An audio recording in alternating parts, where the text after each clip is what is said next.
2%, so that was a $18,000 in savings. That has been doing a steady increase, so we were very pleased with that decrease this year. And then we do expect to have some changes to revenues, some charges to services, maybe some new charges for services that we've identified that we'll be bringing forward to you for consideration. And then some comparisons to our market city for revenues and fees that are the non-property tax revenues and fees, so like fees for services in July. So moving on to the next piece. And, yep. Real quick, I just want to make a comment about the LGA. I was told that Minneapolis gets like 50 or 60 million in LGA, and Victoria's never gotten any, we don't get any, and then like our townships and our neighbors get virtually nothing, get very little. Any idea why Minneapolis, the big cities, get so much money? This is supposed to be local government assistance. Yeah, Mayor, members of the council, it's actually a really complicated formula that's been studied periodically and pushed on it feels like it's always being looked at. So just the way in 2019, they changed the formula again. A lot of cities that previously did not get LGA are now getting LGA. Some that have, through that formula change, had gotten no longer receive. So it always seems to create a new set of winners and losers when they make those changes. But at this time, Victoria is not a recipient of LGA when we're talking about that general pot of local government aid. All right, thank you. Mm-hmm. Excuse me, there should be some overriding reason that we could be told why some of the bigger cities get huge pots of money and we get none. I mean, forget the details. It's got to be one or two. It's formula-driven council member vote. It's, Well, what part of the formula is doing this up? So, Mayor, members of the council, Councilmember Vogt, Councilmember Black, I'm happy to provide you a memo that details what it's a paper and a memo. There's lots of different things. I'm not prepared to answer the specifics to that tonight, but we can certainly provide you that information. I'm not looking for specifics. It's got to, with that kind of disparity, there's got to be something in there that's very obvious that gives one city an advantage over the other. Dana. Right. Good evening, Council. I think I can just touch on that. As she said, the formula is very complicated. A lot of it is driven by the property values and what percentage of the city has lower property values. And Victoria has a higher property value than what you would find in a lot of the parts of Minneapolis or some of the older cities. You might see like a smaller town like Watertown or Winstead, who has a lot of older houses compared to the percentage of older houses that are located in Victoria. So I know that's a big part of it. Now, how they come up with that value and what they're basing it on as a percentage versus the total value of the homes, I just know it's driven by a lot of what the value is. It just seems to me that they've got, for an example, they've got the biggest tax base there is anywhere in the state, and yet they're getting that kind of assistance. I thought it was designed to support those that don't have the tax base, but yet they're the ones that aren't getting the money, and they don't have any other way to get the money. So it seems like a fundamental disconnect. So I don't want to sidetrack us. I'd like to learn more about that formula. If I don't want to spend a lot of staff time on it, but just a brief overview so myself and I assume the other council members would be interested in learning a little bit more, because Victoria's never gotten a nickel, right, to the best of my knowledge, other than some special small amount. Is that correct? Yeah. Mayor, members of the council, I don't know if ever is the right answer, but we could go back and look at that and see. I know in the recent years we have not been a recipient. And yes, I'm happy to provide information and send that out. So right, thank no you. problem. Mayor? Dana, one other thing, fiscal disparities is a different thing as well, right? Maybe a short paragraph on what that's all about, because I don't think we receive anything in fiscal disparities as well. I think We do get fiscal disparities, Okay. yes. maybe a little short paragraph on that would help us out as well. Yep, Mayor, members of the council, happy to do something that covers both of that. And if, after we provide the information and you want, we could do a workshop just on those two items. If the council's interested in learning more, we can bring some subject matter experts in, either from the state or from our policy groups like LMC or Metro Cities to, who are really working with the legislature on these issues and on these formulas to talk. If the council's interested in that level of detail, we can do that as a follow-up as well. All right. Thank you, Dana. Thank you, Trish. Okay, moving on to the next slide. I wanted to talk through just a few of the impacts that we're seeing from the coronavirus on our city budget. So through the 31st of May, the expenditures or the COVID-related costs are just under 60,000, so 58,659.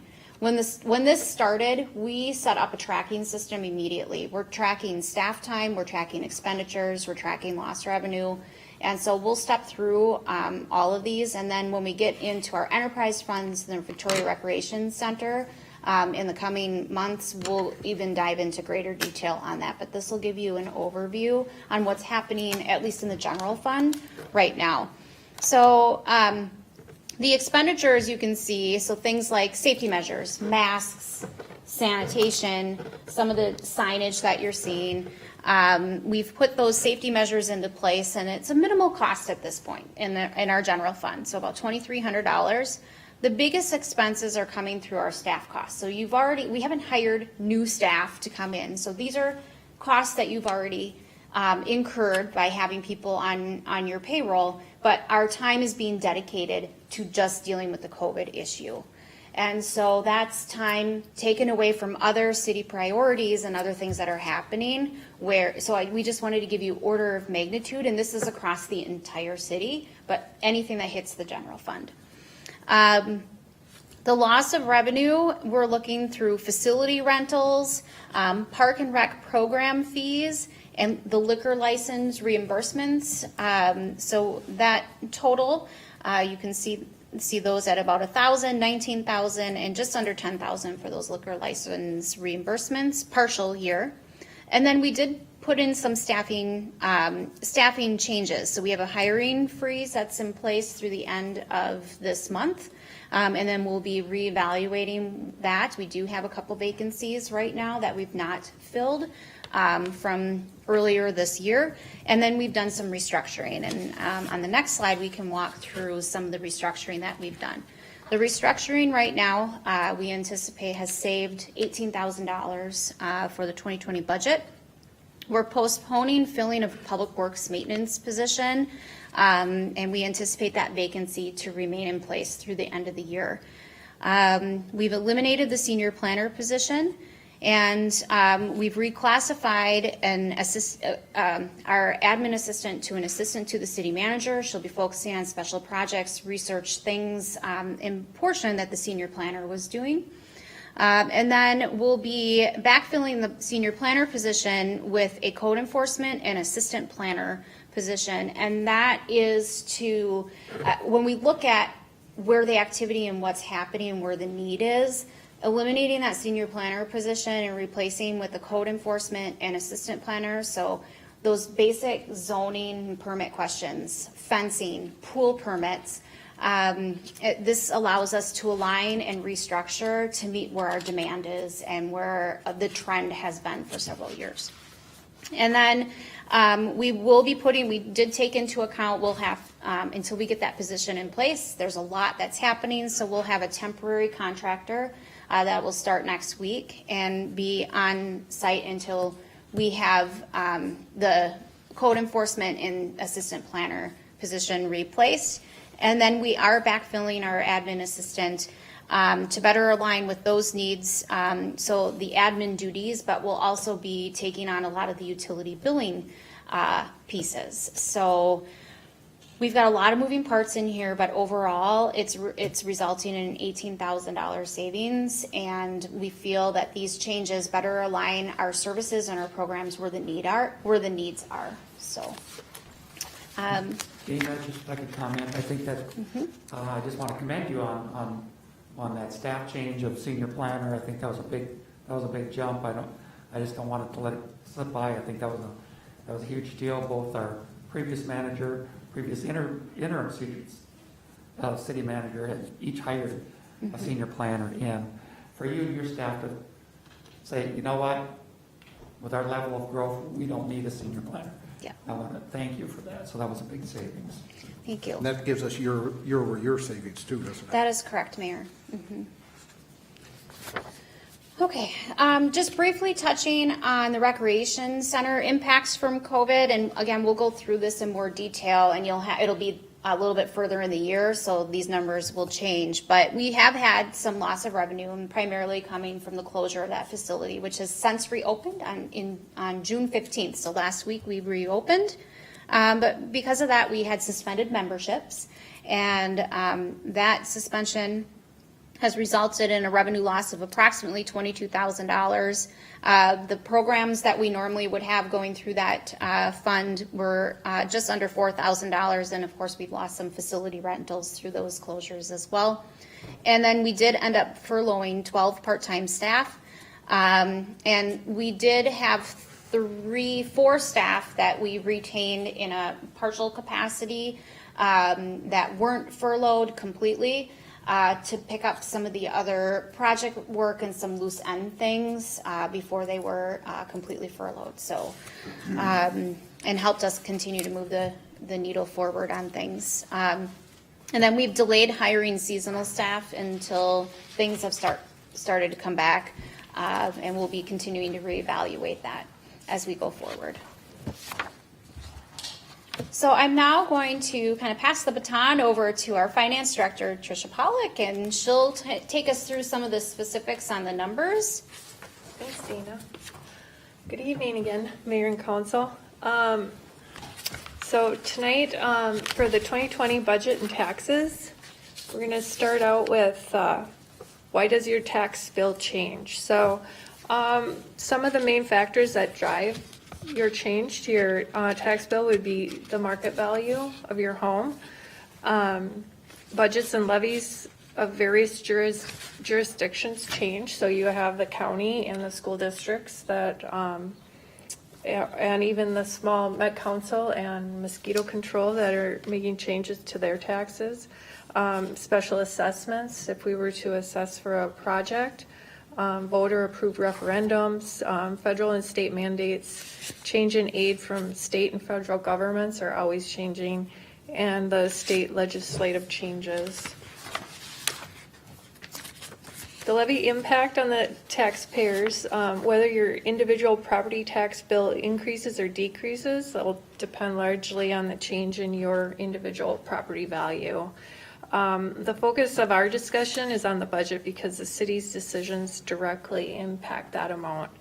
And for the 2021 preliminary estimates that we got from the county, they're indicating that the median value home in Victoria will increase 0.5%.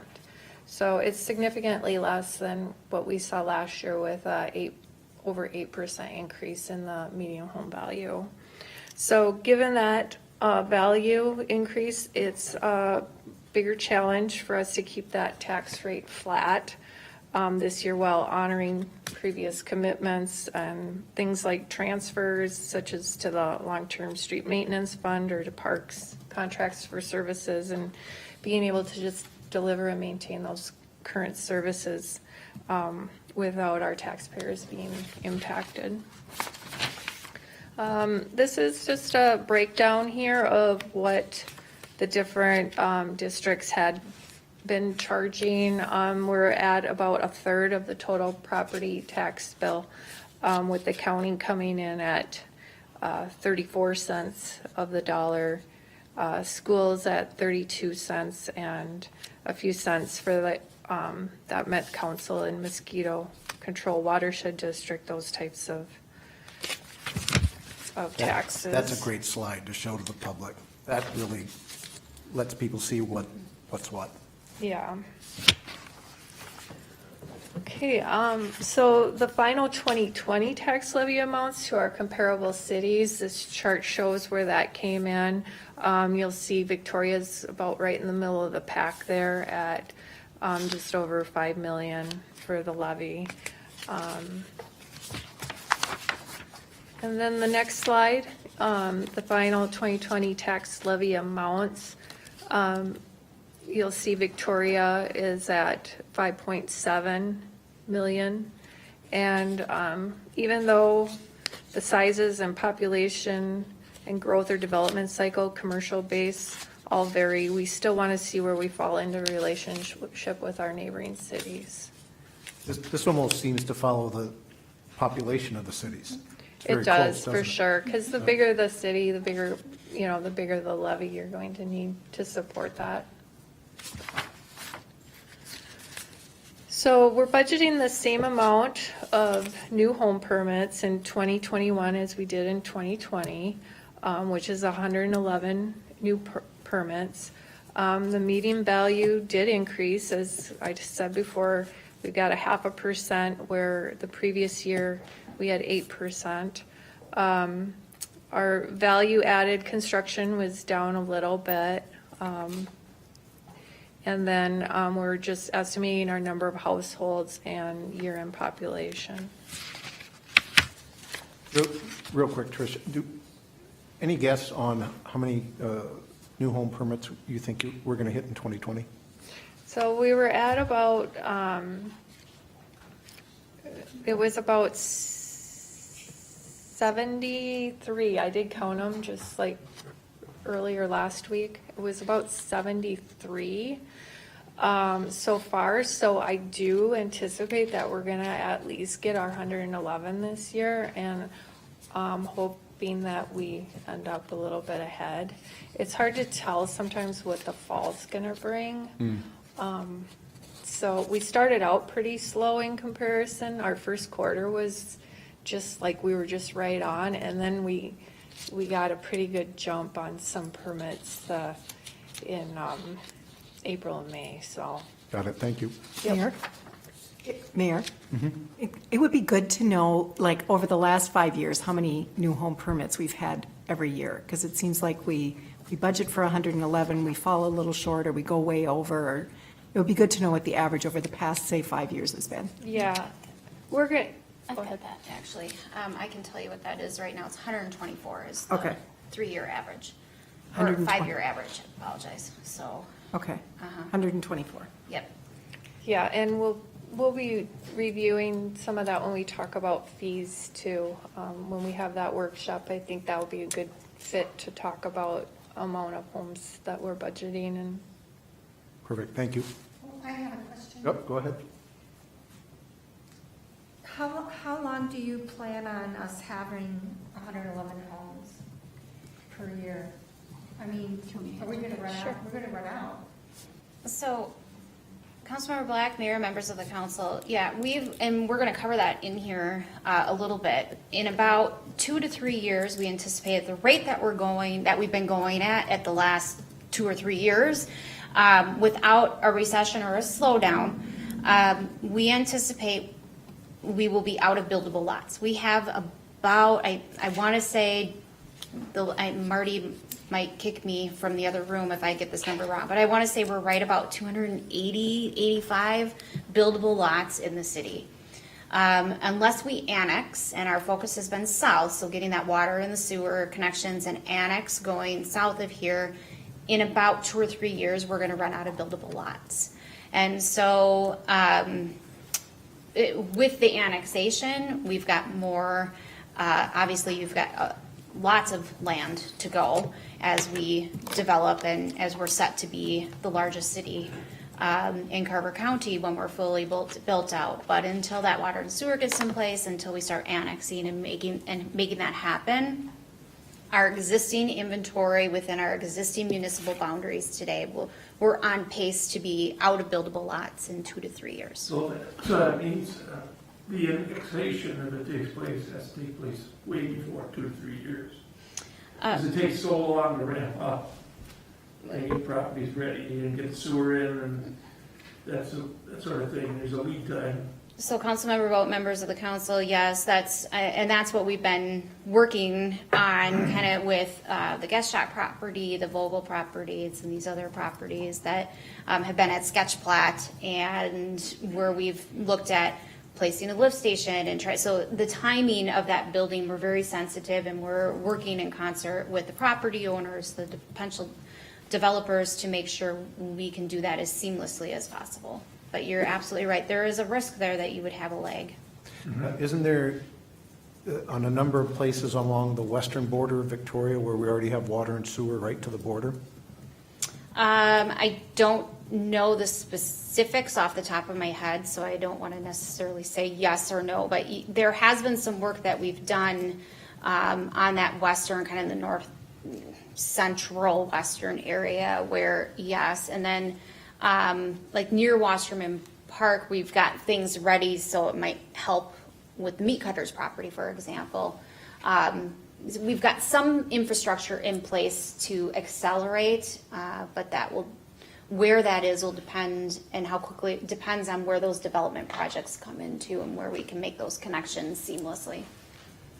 Well, I know at one point in Lakebridge where I live, the water and sewer is right there on the property line. So it wouldn't be difficult at all for the next property over to say, okay, let's start over here. And there was talk of that before. Right. So it's not just to the south. We have opportunities to the west, but it really depends on the landowner. If they want to Exactly, do Mayor. something, we're ready on the west side, maybe not so much so on the south side, but we are in the process of bringing water and sewer down, right? So, have we heard any, by the way, since we're on the subject, have we heard anything more about the properties down there? Yeah, we've been in contact with them, and nobody's ready to come back with an application or a sketch plat, so to speak, at the moment, but they have been developers and the property owners are working together, and we've been in contact with all of them, so. Got it. Thank you. Anything It else? should also be noted that the meat cutter property is waiting on a sugar land order, which we've been Correct. looking at for about 18 months, so Yeah. we got to get that wrapped up.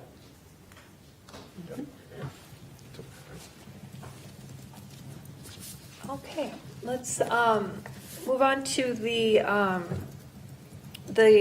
Victoria tax base. So this slide is showing that it is largely residential.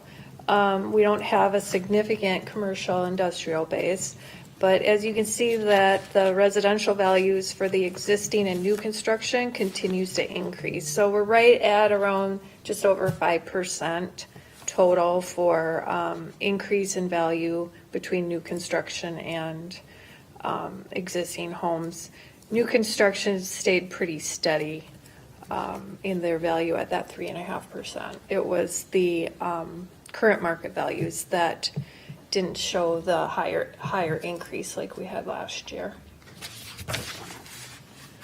And this is the gross tax capacity, looking at residential versus commercial, which we've seen this before, and we know that the residential taxpayers are picking up most of the property tax burden in the city. It's stayed pretty steady around that 97-98% range. So as we develop like the 13.5 acres and bring in more commercial property in the south and the west, we should see this change some. The next slide is residential values. So this is showing the history of the median home value. We're at $441,300 for next year's taxes, which was only an increase of $2,000 from pay 2020. New construction value added by property type. Being a growing community, we should look at where these values are coming in. And this chart shows what property type, commercial, residential apartments that are bearing the property tax burden. As you can see in the orange, we're showing an increase in apartment value. That apartment value was actually added for Bethesda because they changed from non-taxable to taxable property. So their property is now showing up as a pay. But since they are in a TIF district, then a portion of that revenue will be sent back to the developer. And the 2021 tax levy, so we are projecting a 6.77% increase over the 2020 levy. This chart shows what categories are driving that overall increase. As you can see, the planned transfers are part of our long-term financial plan, and it is driving a large portion of that need. So the total of the $399,000 increase is divided among these specific categories. The operating for the general fund, the projected increase is $137,000. Our debt service increase would be about $29,000. And then we had the $50,000 increase for the trail gaps that we're doing every year. Public Works capital is increasing $133,000 this year. And we did set up a new fund for IT capital, and we are proposing a $50,000 transfer for that fund. What's the Public Works here? So the 133. Public Works, a portion of that is because we were speeding up that cold storage building that we were originally planning to do in 2023, and the part of the strategic plan was to move that up. So that did increase it for this year, or for this coming year. Got it, thank you.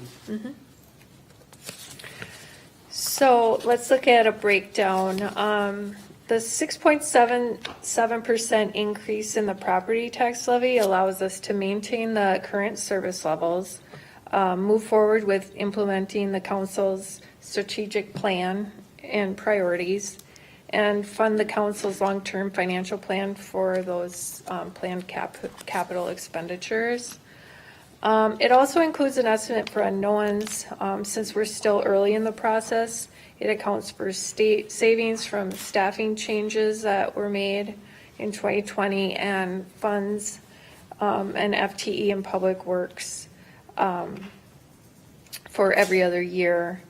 This position is going to be changed a little bit to a facilities management position for 2021.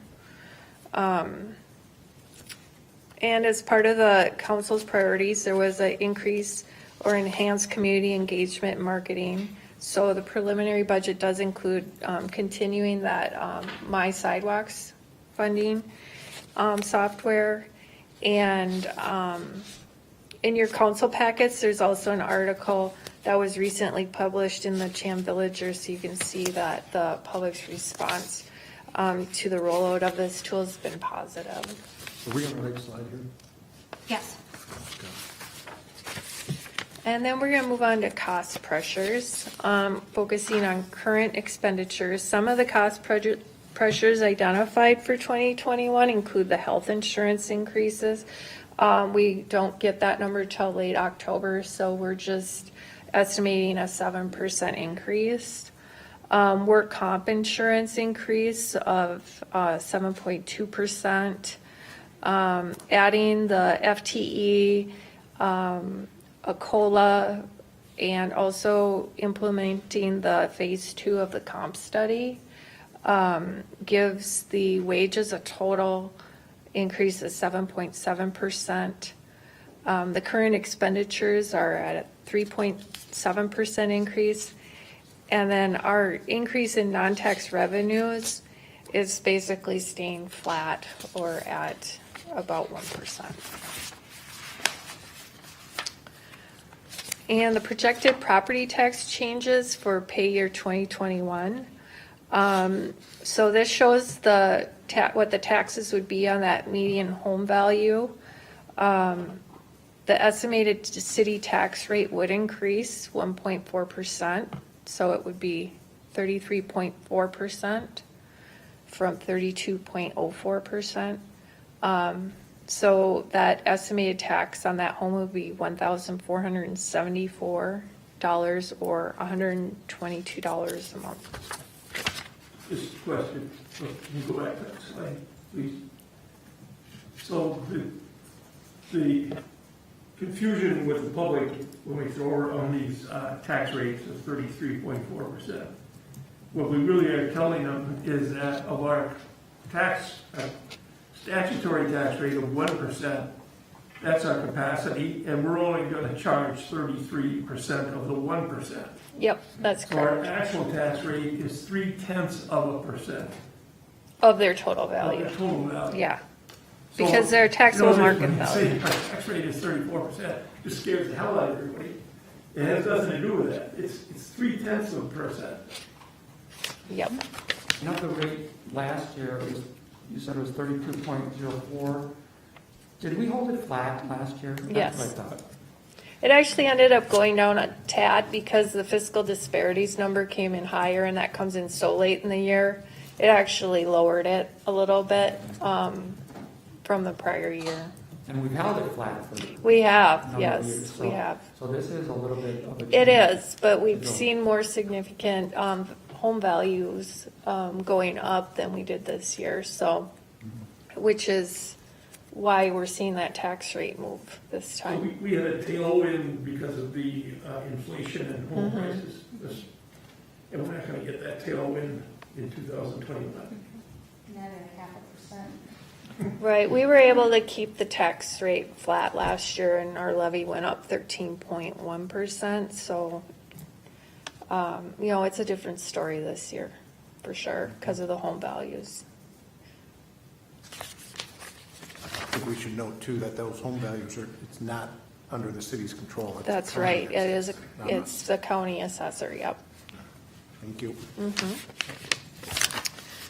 So new construction, so we did add in about $63 million, which brings in $203,000 in new taxes, which would be about half of the levy increase.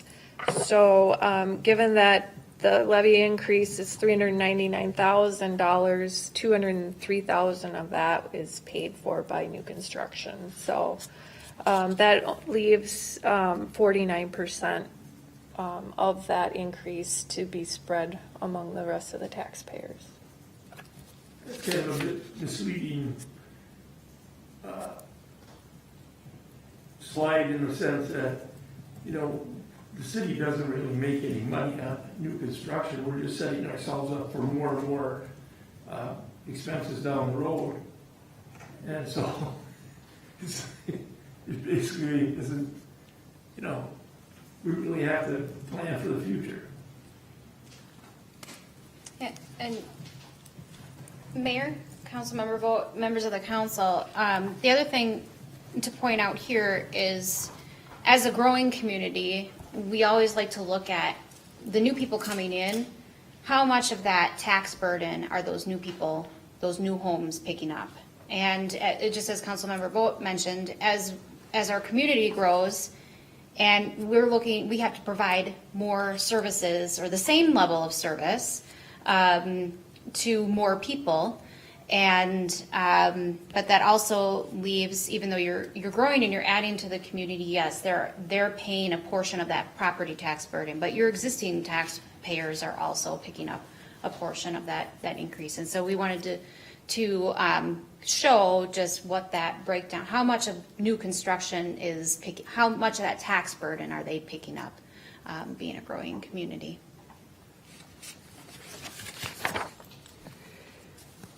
This just shows a monthly bill comparison, so it kind of puts into perspective when you're paying your city property taxes at that $122.84 a month, what people typically pay for an average electric bill, gas bill, internet, and cable, TV, those types of services.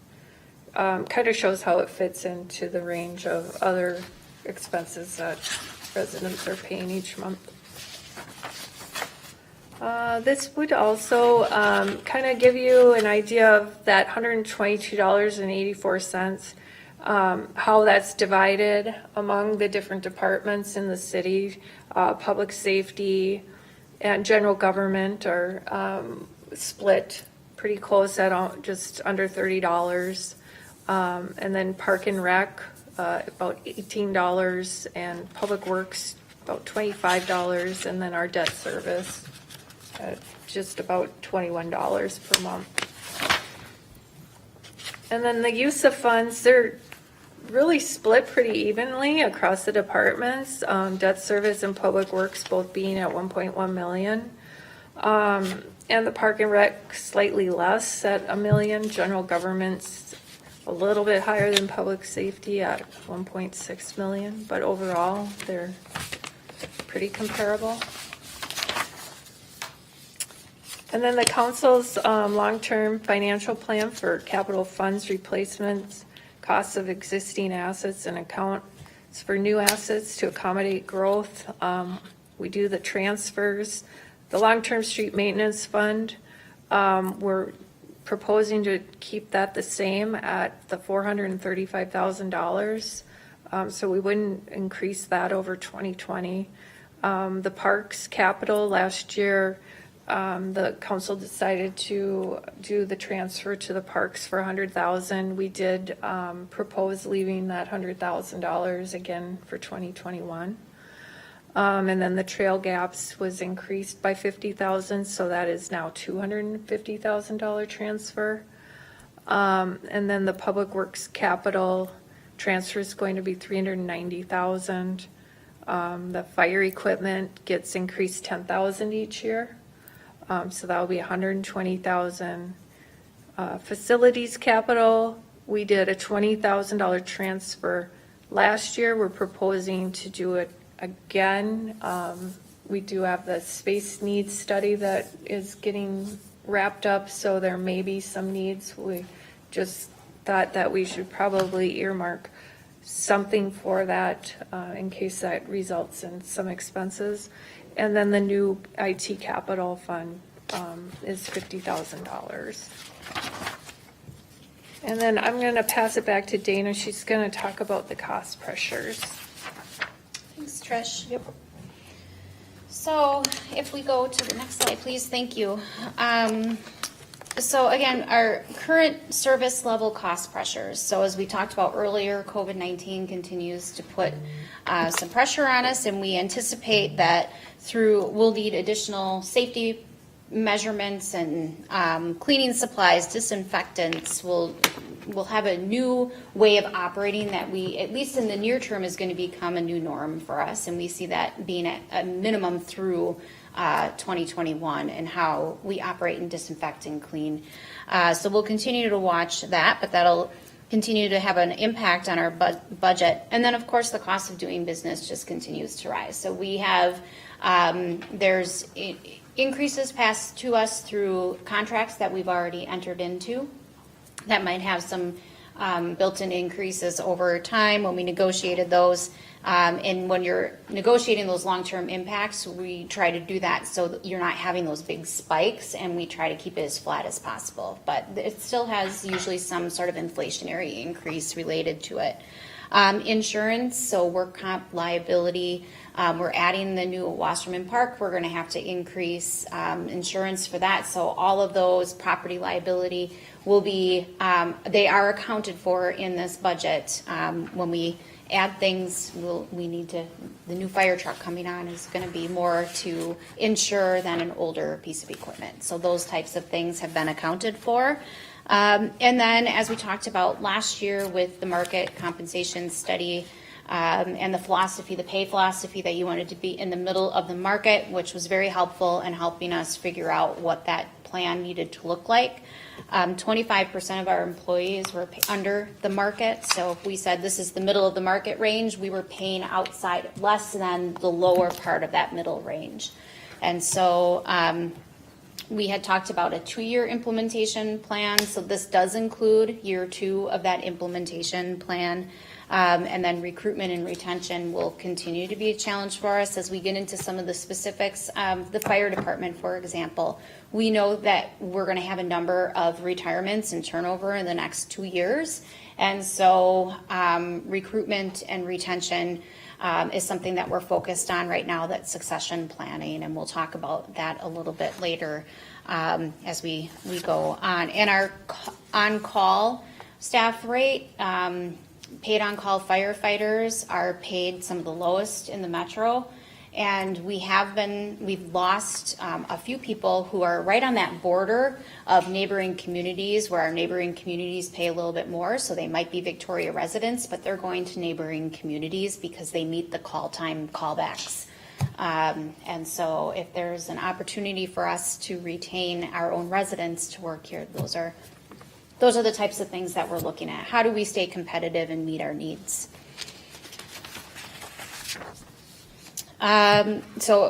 Speaking of fire department, moving on to just some examples of department-specific budget pressures. There's increased regulations, there's an increase in call volumes, as you can imagine. As we add more multifamily units, that places a larger demand on our fire department. So, and there's been an increase in demand from our residents in wanting more interaction with the fire department. So more public safety or fire safety prevention programming, more appearances and community engagement, going to HOA meetings and doing hands-only CPR classes and those types of events, which we've been ramping up, and the chief has been doing a great job delivering that. But there is, as we do that, the community has really been engaged and they expect more. So that places a pressure on us to deliver those types of services. And then with the recruitment and the retention and the training, it takes about 17 weeks to get people up to speed, firefighter. And so when we're planning for people to retire, we're trying to minimize that gap where we're down those weeks while they're training. So we're looking at how do we roll that off so we can run an efficient department and not have the gap in services. And then, of course, we have talked about and will continue to talk about, you'll see this in our long-term plan on the capital when we talk about, we've got a large fire engine that's going to be expensive, up for replacement. So you'll see our fund balance is kind of looking steady, and then it's going to really drop off, and that's that play. And then we'll work on saving for the next big purchase. But we're, which at some point will be a ladder truck as we continue to grow and have those like 10 years out.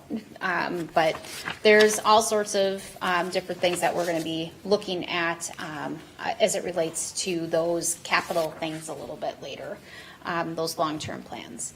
As we go to the next slide, administration and community development budget pressures. So administration is finance, communications, HR, city clerk, admin, and then community development we added. We're really, as we grow, we continue to look for those savings and efficiencies, but one of those things that we tend to leverage is technology. And while technology slows the pace at which we need to hire staff to do the work and deliver the services, there is an investment in technology, software services to meet those demands, to gain those efficiencies. So we did list that as a cost pressure. And then business attraction and retention. So when we look at marketing tools, engagement tools, we talked about that in using the lens, My Sidewalk for an example, using that lens for really focusing on communicating our key metrics and our strategic priorities to our residents, but it also helps us tell our story to those who are looking to invest, to build businesses, to come here. So we can use it as an economic development tool and really attract and get the marketing and retain businesses as they look to grow. We want to retain our businesses. So we mentioned before, Tricia mentioned before, the facility maintenance, that we had put some money in there in the capital fund for this projection or this preliminary budget, because our cities are getting, our city facilities are aging. And so we don't have a focused position on maintaining our facilities. And so, in having a conversation with our public works director, historically, we've had a staffing plan that as we grow in the public works, every other year we've added a position. And in talking through priorities and talking through where our focus needs to be, and our public works director is doing an excellent job looking at getting efficiencies, operating a little bit differently, but taking that FTE, which Tricia talked about earlier, for 2021, instead of it going to Public Works maintenance, it would be Public Works with a focus on facilities maintenance, which is not a position that we've had, but with our facilities starting to age, with our implementation of our space needs study, that will help identify a maintenance plan for all of our facilities and maintaining what we have and taking good care of what we have. We think that this is an appropriate place to focus that resource. And then we are, at the time we wrote this, we were seeing a little bit of a slowdown in building permits, but we have heard from our builders and developers that there has been a slowdown in where they're focusing. So they're not bringing forward necessarily new applications because of COVID at this time. They're focusing on finishing the projects that they have currently. So we don't anticipate seeing any new applications, at least through the end of the summer. But like I mentioned earlier, we have been in contact with a number of developers. There's still a lot of interest. People are cautious, but the way I would, with their investments, and what I would categorize it is not, they're not as cautious as they were with the Great Recession, what we were seeing them, but they are still focusing on where they've got their investments tied up now and finishing out those projects before they start anything new. And then we talked about earlier this evening, we're out of those buildable lots and on pace to be about 2 or 3 years. Might be a little bit longer if we truly do see a little bit of a slowdown. And then with COVID, we transitioned really well into an online service, doing a lot of service providing to our residents, to our community, using email, telephone, and online services. And we have been getting more and more of a demand for that. And we expect that to continue. And then that ties into that technology investment. So having the tools and the resources to be able to, the programs to be able to do that seamlessly. When we look at our public works budget pressures, we have aging equipment. So we're spending more, while we're not replacing the equipment, we are spending more in our operations budget to, we're increasing the maintenance, we're seeing an increase in repairs. Same with the aging facilities, which we talked about. And as we grow, we add more streets, we add more sewer lines, we add more water, we have more parks. So all those things cost us time and dollars to maintain that. So people want to beautify our city and have those amenities. We want to make sure we're taking care of those amenities. And then the cost of adding new equipment continues to increase, and that kind of relates to the cost of doing business. Parks budget pressures are similar to the public works, so we see that increased cost to maintain those new parks. As we've added Wasserman Lake Preserve, once that comes online as a full park, we know that there's gonna be an increase to the budget in order for us to have staff to go out there to mow, to maintain the buildings and all of those things associated with taking care of a park. And then again, an increase to the aging and caring for, repairing aging equipment. And then seasonal worker wages, we're seeing the same kind of pressures, similar to what we're seeing with the firefighters, where if you've got any number of cities that you can go to. So if we have a high school or a college student who lives in Victoria, if Carver or Waconia or Chanhassen or anything in close driving distance is paying more than we are, if we're not competitive or in that market, they're going to go to other, and makes it harder for us to recruit really good people. So seasonal worker wages also continue to place a pressure on us. When we look a little bit out further, generally speaking, what's driving that need for additional tax revenue? Again, maintaining those current service levels to a greater number of people as our community grows. And then changes in non-tax revenue, as Tricia showed, our fees and our charges for services are staying relatively flat. So that continues to be a pressure. And then any proposed service level changes. And we're going to walk through a couple of those, and we'll go through council discussion this evening and look for some direction from you. But on this next slide, a couple of things that we'll want to get feedback on this evening is that year 2 implementation of the compensation study, which would bring up the rest of your people to the middle, into that salary range. And then future capital funding for IT capital and operations, as Tricia noted earlier, the $50,000 is what we proposed, and that's coming, working through a strategic plan, a 3-year strategic plan with Atomic Data, who is our IT service provider. So that would be year 2 of that. We're also going to talk about the Green Crest sidewalk, which we do have funding for in our 2020 budget, but because of where we're at time of the year, we don't think that we could get that project done, or I'm sorry, those are the pedestrian crossings, but yes, we couldn't get that project done. We don't have funding for the Green Crest sidewalk. We have funding for the pedestrian crossings, which we will talk about in a little bit, but the Green Crest sidewalk, we had done some preliminary estimates, that's $100,000. And so we're going to ask council, we'll ask you all what you want us to do, if you want that included in the budget, and we do have that incorporated in the budget now. So if you decided not to move forward with that, we would reduce the budget by $100,000 or reallocate those funds differently. And then we did also, as Tricia noted, we do have $20,000 identified in the facilities capital fund to have implementation of year 1 items that would come out of the space needs study. We have not seen the space needs study. We simply are throwing a dart at the wall right now. We don't know what's going to come out of that, and so we will have that information before max tax and see if that aligns. Maybe we'll be able to reduce, maybe it'll be right on, maybe we'll be completely off. We may have to prioritize and have those discussions when that comes up. But our consultant will be before us in July to present those findings, and we'll have further discussions with that as we go into max tax. Just a couple other things to note.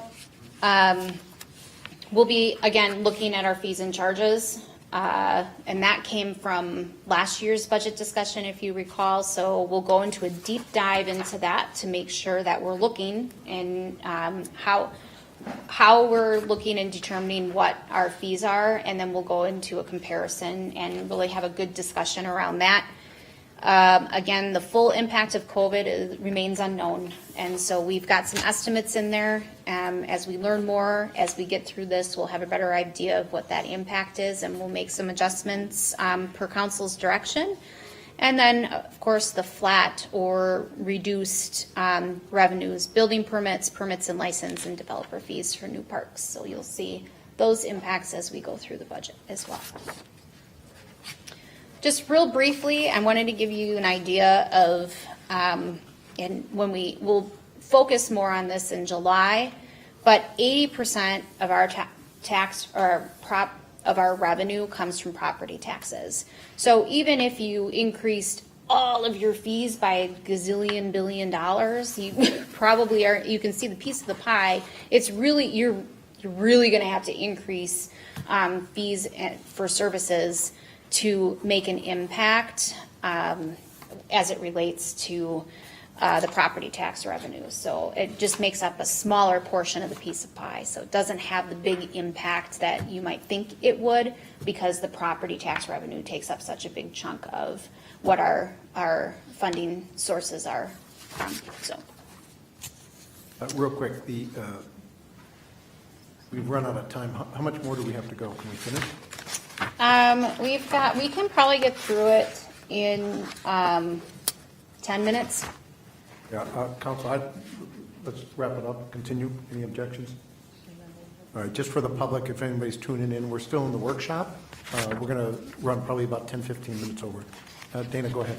Thank you, Mayor and members of the council. So if we just go through, we basically focus on this slide. So if Councilmember Millen just advances to the next one. So if we're looking at adding or subtracting from the tax levy at this point, we wanted to give you order of magnitude. So to change the tax levy, 1% change means you'd either have to add or subtract $58,000. So just for order of magnitude, when we're talking about changes of service levels, increases or reductions. And we'll focus on that more max tax, but just again wanted to go through. I think we'll save the culture of continuous improvement for our next conversation, but when we talk about our budget pressures, we also don't always do a really good job of giving ourselves credit for saving money and finding those efficiencies. And it's not just hey, we managed to our budget. Yes, we managed well to our budget, but you've got great staff who are always looking at how to do things efficiently and where do we find savings.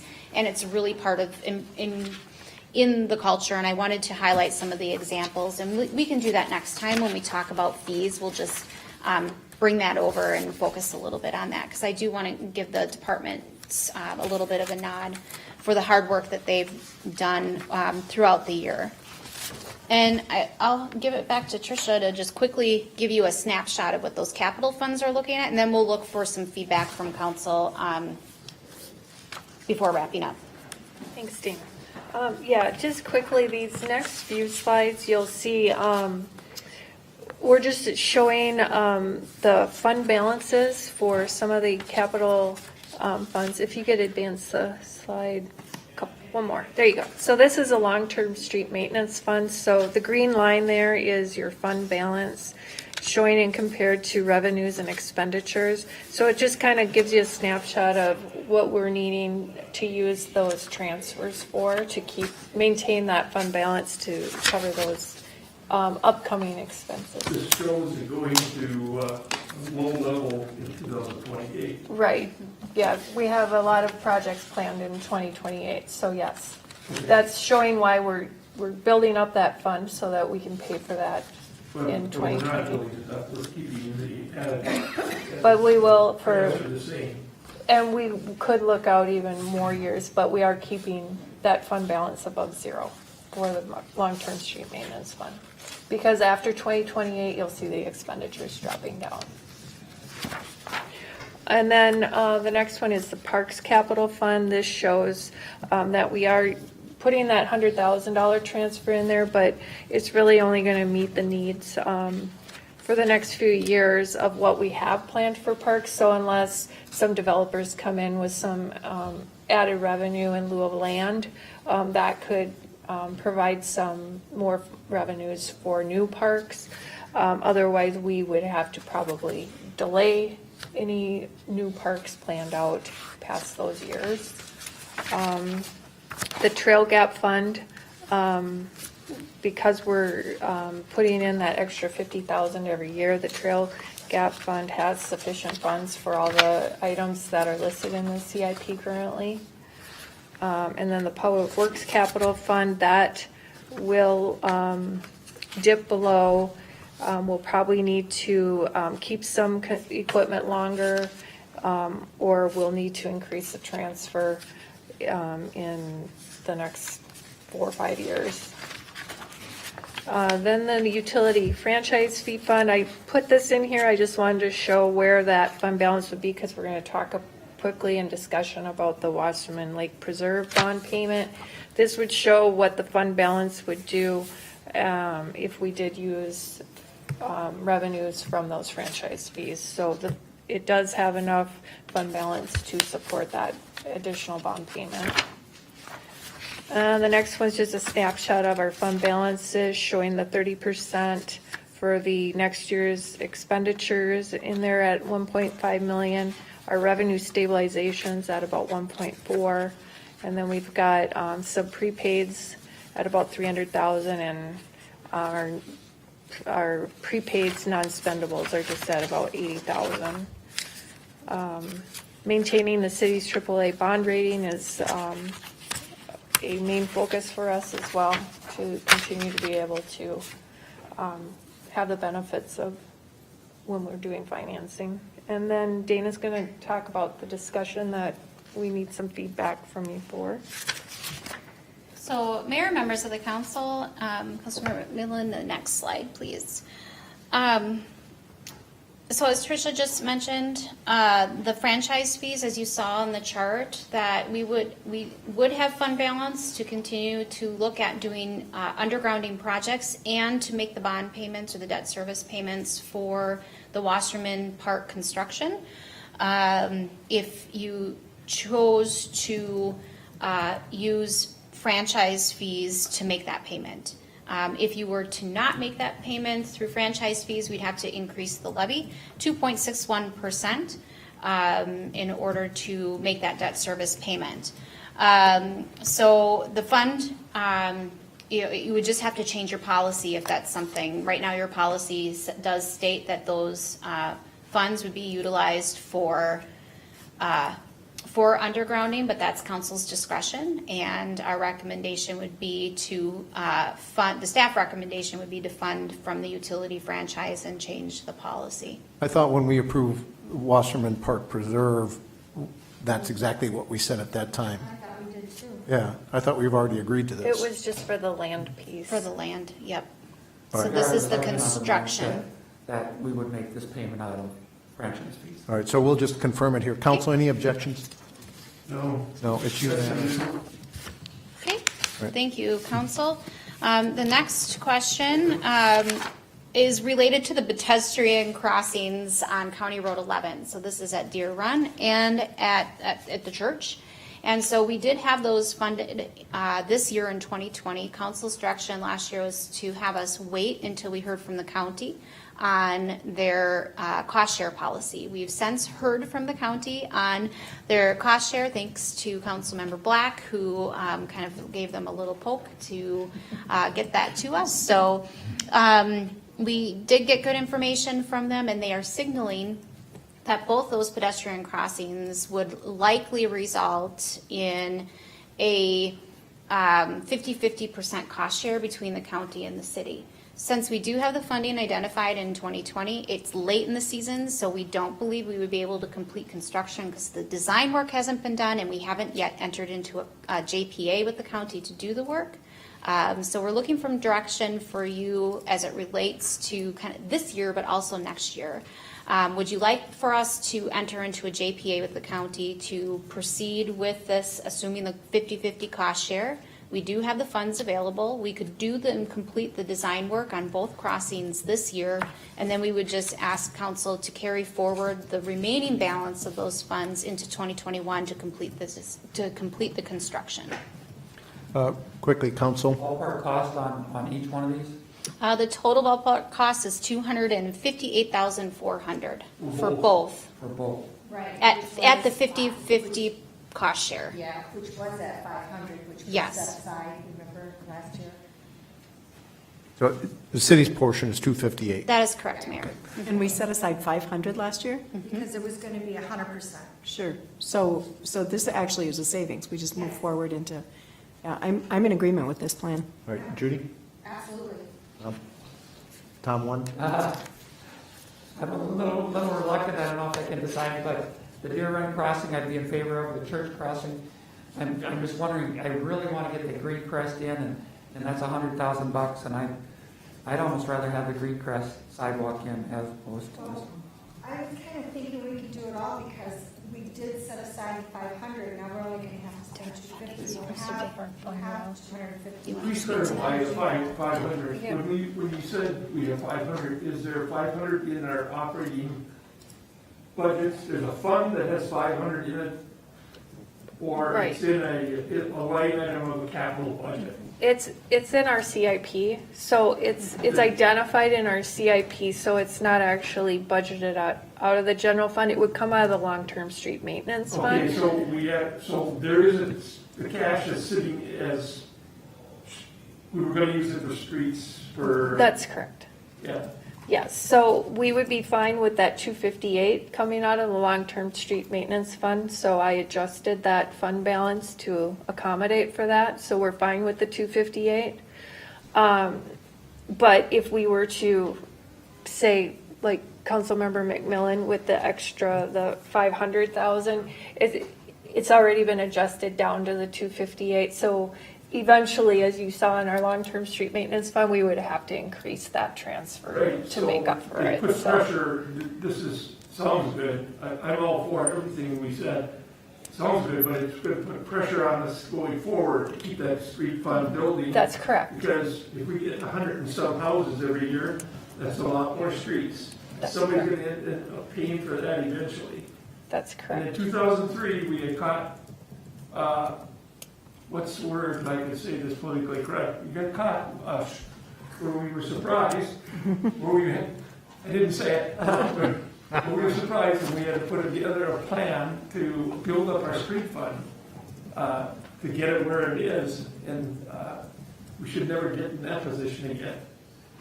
I also want to point out that we're getting our stoplight at County Road 1118, and that's going to be an additional crossing for 11. So to do a crossing at Deer Run, crossing at 18, and a crossing on the church, it's a little overkill. I vote to take 100,000 of that and build that Green Crest sidewalk. So the Green Crest is already been included. The funding source is not coming out of the long-term street maintenance fund. The plan was to take it out of the Trail Gap Fund, and the Trail Gap Fund has enough funding to support that Green Crest sidewalk at $100,000. So it's different pots of money. Different money. It's different money I thought we were looking at to the crosswalks. an increase on the levy. Isn't the trail gap fund under pressure too if we do some of these major gaps? We have identified, Anne has identified several trails going out for the next 10, 15 years. There's several in there.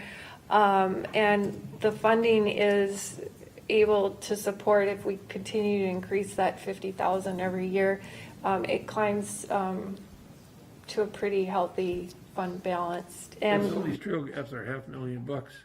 we have them in there. They're all programmed in. Okay. So we are able to support the Green Crest and the other trails that Ann has identified. Sounds like a win-win. I don't know, there's no such thing as a free lunch, and 125,000 is 125,000. If we Well, say- you're suggesting that there might be too many crossings. I go to St. Victoria Church, but how much are they dependent on people walking across the street? No, I agree, but we are putting that money. They're not, I don't think. Well, I mean, not a lot, but I mean, when there's events across at Lions, but I think we can do without it. That's just my thought. Over by the church. Yep. Yeah, if we did Deer Run and then we did the Green Crest sidewalk,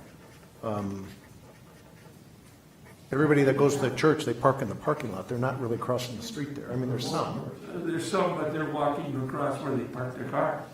They're not walking down this. Right. In the middle of the road. Right. So if we enter this JPA, do we have to actually, I think the council needs to discuss this a little more. If we enter the JPA, are we committed to building both crosswalks now? Mayor, members of the council, you would be committed to doing design work For both? unless you wanted to give us direction on one. You don't have to. Mayor, Yeah, go ahead. did we do a study, a needs assessment on that crosswalk from, County? typically we do a needs assessment or a study prior to doing any kind of work. So I'm curious about the needs assessment from, if we put a crosswalk at Deer Run, a sidewalk, and a crosswalk at the church, what does that look like? And is that the right place? Is the crosswalk at the church the right place? Or could we utilize a crosswalk better closer to downtown? I think that's part of the question we're wrestling with here is do we actually need it there, so. Mayor, members of the council, Councilor McMillan, we've not done an in-depth study on where we've done some studies, though, and so what I might suggest is that we bring back information for you as part of the max tax discussion with some different scenarios that has some of that study information and suggestions and on where the placement could be. And we'll look for some additional direction from you. Just then. one thing before we move on. What's a worst-case scenario? If we did the JPA and we proceed with the design for both, how much money are we talking about? Mayor, members of the council, I don't have, since we haven't entered into a JPA, I don't know what the exact numbers would be for design. And I don't have anything in front of me that historically would show what that would be, and Kara's not here, she might know off the top of her head, but All right, well, I think one of the questions may be, and so you can bring it back, but one of the questions, it may be worth, if it's only going to cost us, let's say, I don't know what the number is, but let's say $10,000 to do the design work, right? If we decide later we don't want to do it, we can, that work isn't lost. We could save that and maybe at some point in the future, bring it back, right? But I don't want to commit us to the county without the council being able to discuss this and knowing whether or not we want to do both crosswalks. Mayor, members of the council, again, we wouldn't be able to complete construction this year anyways, so when we bring something back this summer, we still have flexibility later All right. this year to enter into a contractor JPA with the county and do design work through the winter. All right, so council, if this will be that's coming back. possible. Any objections? Sound good? Okay, All right. moving really quickly, I think for the most part, I heard consensus on the Green Crest, so my proposal would be based on what I've heard here tonight is we'll bring back options for you as part of max tax that show where this could be funded from, but right now it's coming from that Trails Gap Fund, so separate fund from where these pedestrian crossings would be. Council, everybody supports that? Yes? For Green Crest? Well, Warren's question, I think, right? That's what you're saying. I support doing the project. Right. Kind of, Just funding vehicle that options. should come out of the trail gap fund. All right, all right. Yep. And then the next slide, are there any changes that you want to see as we look to preparing the max tax and any of those capital funds that you briefly saw a snapshot on? And of course, we would bring you back some options that we just talked about as it relates to the pedestrian crossings and the Green Crest sidewalk. The IT fund, you've got $50,000, is that? What's the total cost estimate on the IT issues that we have? Councilmember Gregory, members of the council, off the top of my head, we've done most of the significant IT capital investment this past year. And so this is cleaning up the rest of the projects, and I could bring more specifics on what's included in that when we talk through the capital funds. But we did adopt internally, the staff side have created, I don't want to use the word adopt like council adopt, but we're working to create these proposals and the funding recommendations from a 3-year plan that we've worked on with our new service provider. But it's going to be substantial.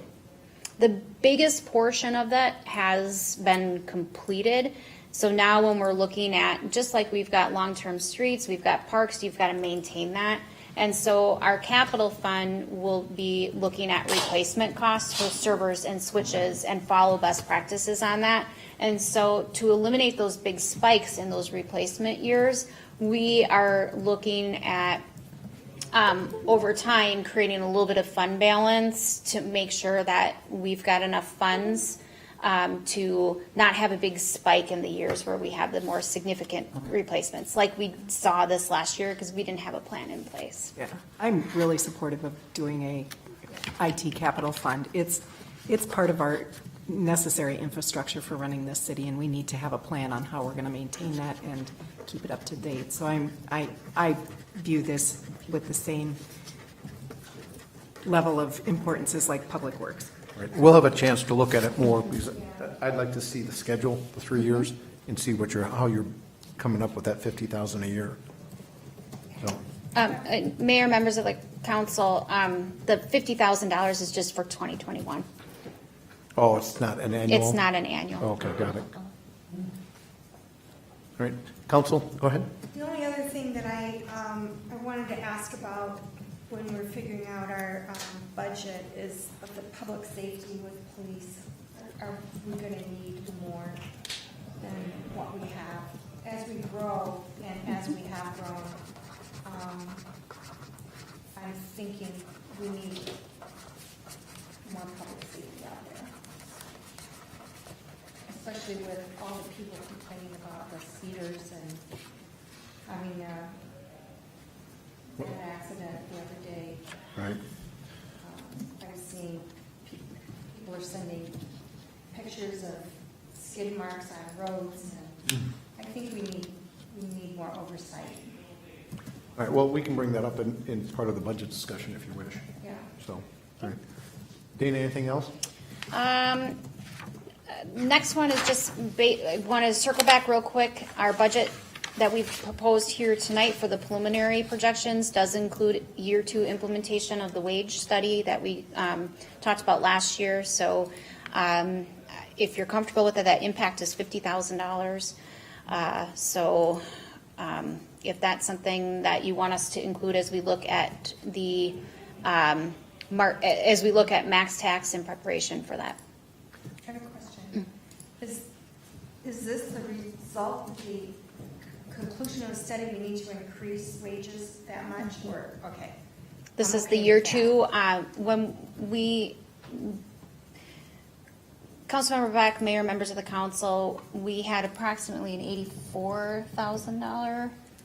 Yeah, it was just under 90,000, and we kind of tried to split it between phase 1 and phase 2, because last year it would have hit the budget too hard. So we kind of divided it up, and we got some people, at least everybody at the low end of where they should be, and then now this year we were going to try and put them into a category to recognize their years of service, to kind of shift them in that direction.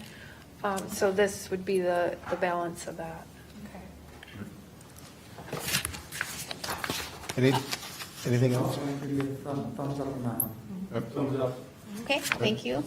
And then you've seen this question before. Is there any additional items that you would like to consider, and we've heard a lot tonight, to bring back to future meetings, or any direction to add or cut services at this time? Again, this is going into max tax preparation, so we can always go down from there. We just can't go up from there. And then, are there any additional revenue sources you'd like us to consider, or is there any information that would be helpful for the council as you make policy decisions going forward as it relates to budget? I think we talked a lot during the workshop, but council, is there anything else to add? Not for me at this time. No? Nope, not at this point. Mayor and members of the council, that concludes our budget presentation. Thank you for your time tonight. Thank you for your continued support, and we look forward to bringing back to you in July a fees discussion, and then in August our max tax presentation. Thanks, Dana. Thanks, Trish. At this point, I'd like to ask the council for a motion to adjourn the workshop, please. Motion to adjourn this workshop. Thank you. Second, please. All in favor signify by saying aye. Aye. All right, we are adjourned for the workshop. For the public, we'll be starting the council meeting. It takes a moment to reset all of the audio, visual, and the video. So give us 5 to 10 minutes and we'll start the council meeting. Thank you.